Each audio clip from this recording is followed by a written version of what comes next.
Sinira ng mga otoridad ang mahigit 4.6 billion pesos na halaga ng iba't ibang uri ng iligal na droga sa isinagawang thermal destruction sa 13 Martires City, Cavite kahapon ng umaga.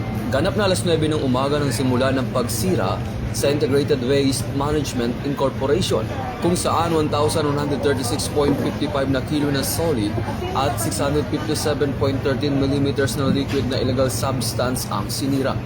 Kabilang sa mga sinirang droga ang shabu, tuyong dahon ng marijuana, ecstasy pills, cocaine, ephedrine, ketamine, pati na rin ang high-grade marijuana o kush. Ayon sa pulisya at Philippine Drug Enforcement Agency, ang mga nasabing kontrabando ay nakumpiska sa sere ng anti-narcotics operations sa National Capital Region at Calabarzon sa loob lamang ng 2 buwan.